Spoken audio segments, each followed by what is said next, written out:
সন্তান জন্মগ্রহণ করে, but they don't know who is their father. তাদের বাবার পরিচয় তারা জানে না, পিতৃ পরিচয়হীন সন্তানের সেখানে জন্ম হচ্ছে। সংগ্রামী বন্ধুগণ, এ পর্যায়ে বক্তব্য নিয়ে আসছেন বাংলাদেশ ইসলামী ছাত্র শিবিরের কেন্দ্রীয় সেক্রেটারি জেনারেল জনাব নুরুল ইসলাম সাদ্দাম ভাই। নুরুল ইসলাম সাদ্দাম ভাইকে বক্তব্য রাখার জন্য অনুরোধ করছি।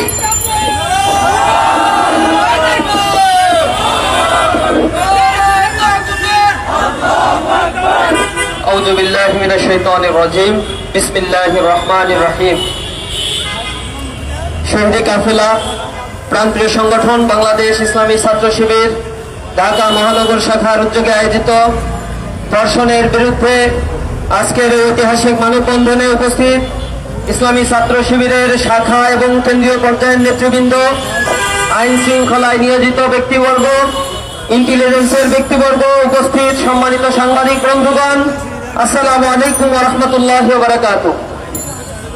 আমরা এক লজ্জিত বিবর্ণ চেহারা নিয়ে আজ আপনাদের সামনে কিছু যুবক হাজির হয়েছে যারা খুবই লজ্জিত হচ্ছে।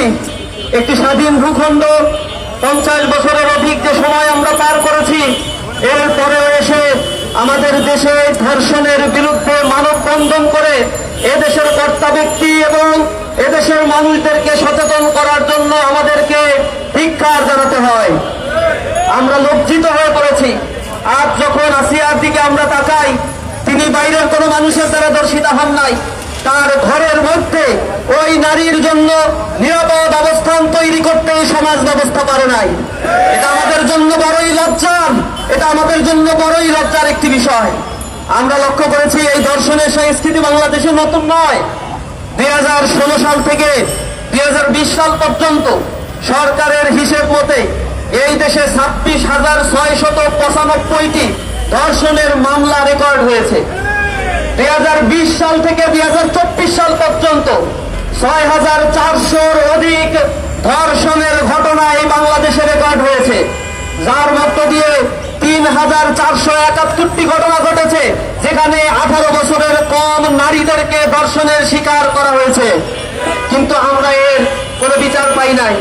গত ফেব্রুয়ারি মাসের ঘটনা, শুধুমাত্র গত মাসের ফেব্রুয়ারি মাসে 72 শিশু এবং 117টি নারী ধর্ষণের ঘটনা সহ 189টি নারী নির্যাতনের ঘটনা এই স্বাধীন ভূখণ্ডে পত্রপত্রিকার মাধ্যমে আমরা জানতে পেরেছি।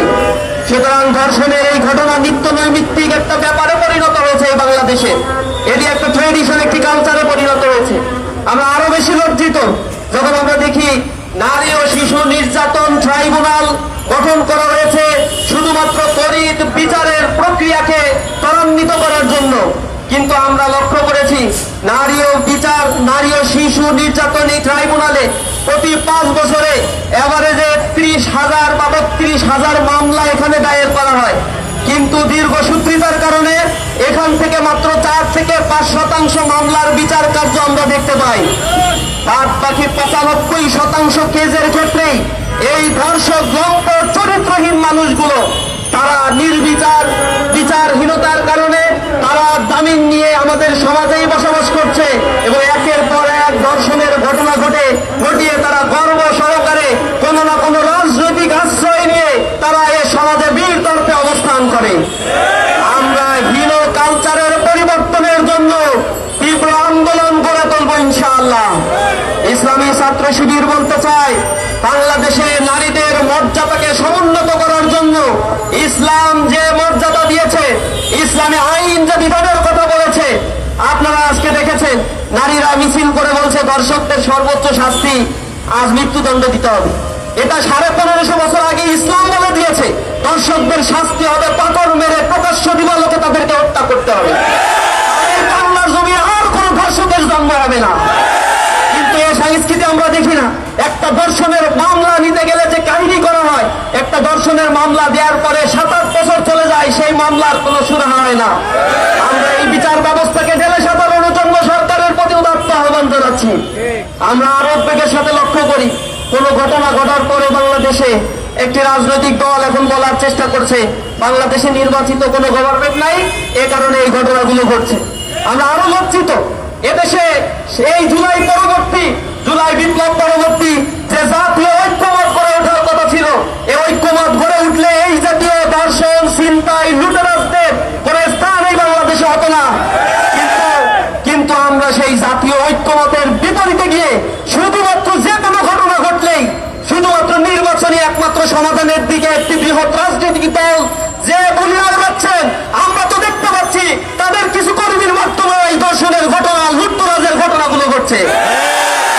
আমরা স্পষ্টভাবে বলতে চাই, এদেশের মানুষকে নারীদের সার্বভৌমত্ব, নারীদের যে স্বার্থবিত্তের নিরাপত্তা, এই বিধানের ক্ষেত্রে যদি ঐক্যমত পোষণ করতে না পারেন, এই বাংলাদেশের রাজনীতিতেও আপনাদেরকে মাইনাস করা হবে। জনগণ আপনাদেরকে সমর্থন দিবে না। জনগণের পালস বোঝার চেষ্টা করে, জনগণের নিরাপত্তার জন্য রাজনীতিবিদরা ঐক্যমতে আসার চেষ্টা করেন। আমরা তরুণ সমাজ এই দৃশ্যই এই বাংলাদেশে দেখতে চাই। এদেশে কোনো হত্যা, খুন, গুম, কোন দর্শনের সংস্কৃতি এই যুব সমাজ, এই তরুণ প্রজন্ম আর দেখতে চায় না। আমরা সর্বোপরি আপনাদের কাছে বলতে চাই, উদাত্ত আহ্বান জানাবো সাংবাদিক বন্ধুগণ, আমরা এই যে দর্শনের ঘটনাগুলো যেগুলো মিডিয়ায় আসছে, অসংখ্য ঘটনা রয়েছে যেগুলো মিডিয়ায় আসে না। মিডিয়া আসা এই ঘটনার হিসেব করেই আমাদের পিলে চমকে যায়, কিন্তু প্রত্যেকটি প্রত্যন্ত অঞ্চলগুলোতে প্রতিটি জায়গায় যে দর্শনের ঘটনাগুলো নীরবে নিবৃতে ঘটে যাচ্ছে, কত মেয়ের ভোলা কান্না, চোখের পানিতে এই জমিন সিদ্ধ হচ্ছে, তার কোনো হদিস আমাদের জানা নাই। এই দর্শনের ঘটনার জন্য শুধুমাত্র আইনকে শক্ত করা একমাত্র সমাধান নয়। আমরা বলছি অশ্লীল কালচার যে ওটিটি প্ল্যাটফর্মের মাধ্যমে ফ্রি সেক্স লিভিং টুগেদার কথা এই সমাজ ব্যবস্থাকে পিছিয়ে তুলেছে। অক্টোপাসের মতো চারিদিকে যে অশ্লীলতা ছড়িয়ে দেওয়া হচ্ছে, তারই এক প্রতিচ্ছবি এই লজ্জিত বাংলাদেশ, এই ধর্ষণের বাংলাদেশ দেখতে হচ্ছে। আমরা লজ্জিত।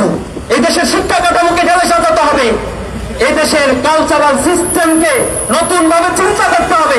একটা করাপ্টেড কালচার, একটা করাপ্টেড এডুকেশন সিস্টেম দিয়ে কখনো একটি সোসাইটিতে এ জাতীয় ফৌজদারি অপকর্মগুলো বন্ধ করা সম্ভব নয়।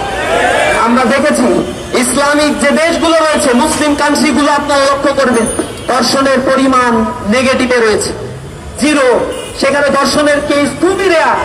কিন্তু পশ্চিমা যে কালচার, যে সংস্কৃতি রয়েছে, অথবা আমাদের মতো এই প্রাচ্যের কালচারের এই দেশগুলোতে ধর্ষণের ঊর্ধ্বমুখী অবস্থান আপনারা দেখতে পাবেন। ইউরোপ আমেরিকার কালচারের দিকে আমরা তাকালে দেখতে পাই, সেখানে ফ্রি সেক্স লিভিং টুগেদার প্রথা চালু হওয়ার কারণে 50%, 60% সন্তান জন্মগ্রহণ করে, but they don't know who is their father. তাদের বাবার পরিচয় তারা জানে না, পিতৃ পরিচয়হীন সন্তানের সেখানে জন্ম হচ্ছে। সিঙ্গেল মাদার কনসেপ্ট তারা ডেভেলপ করছে। ওই পেট্টসা, এই বিদেশি সংস্কৃতি আমাদের এই প্রাচ্যে ধার করে নিয়ে এসে এ দেশের সাংস্কৃতিক ব্যবস্থাকেও করাপ্টেড এবং কালচারাল ব্যবস্থাকে ধ্বংস করার জন্য একটি সম্প্রদায় উঠে পড়ে লেগেছে। আমরা এর তীব্র নিন্দা এবং প্রতিবাদ জানাই। আমাদের মায়ের জাতি, আমাদের বোনের জাতি, নারীদের সংগ্রামের নিরাপত্তা নিশ্চিত করার জন্য ইসলামী ছাত্র শিবিরের প্রতিটি কর্মী একটা জনতন্ত্র প্রহরী হিসেবে দায়িত্ব পালন করবে ইনশাআল্লাহ। ইসলামী ছাত্র শিবির এ জাতীয় কোনো অপকর্মের সাথে জড়িত হয় না, বরং এর তীব্র প্রতিবাদ আমরা জানাই সর্বদা। আমরা আজকে যারা এখানে উপস্থিত হয়েছেন তাদেরকে আন্তরিকভাবে ধন্যবাদ এবং কৃতজ্ঞতা জানাচ্ছি। সাংবাদিক বন্ধুদেরকে অসংখ্য ধন্যবাদ জানাচ্ছি। উপস্থিত সবাইকে কৃতজ্ঞতা জানিয়ে আবারও এই ধর্ষণের সর্বোচ্চ শাস্তি কামনা করে যাদেরকে গ্রেপ্তার করা হয়েছে, 2 দিন পরে নীরবে নিবৃত্তে আমরা যেন দেখতে না পাই, তাদেরকে আবার জামিন দিয়ে ছেড়ে দেওয়া হয়েছে। দোষী যেহেতু আইডেন্টিফাইড হয়েছে, শাস্তি যেহেতু নির্ধারিত রয়েছে, অতি দ্রুত প্রায়োরিটির ভিত্তিতে ট্রাইব্যুনালে এই কেসগুলোর সমাধান করার জোর দাবি রেখে আজকের এই মানববন্ধন কর্মসূচি এখানেই সমাপ্ত ঘোষণা করছি। সকলকে আন্তরিক ধন্যবাদ এবং মোবারকবাদ জানাচ্ছি। আসসালামু আলাইকুম ওয়া রাহমাতুল্লাহি ওয়া বারাকাতুহু।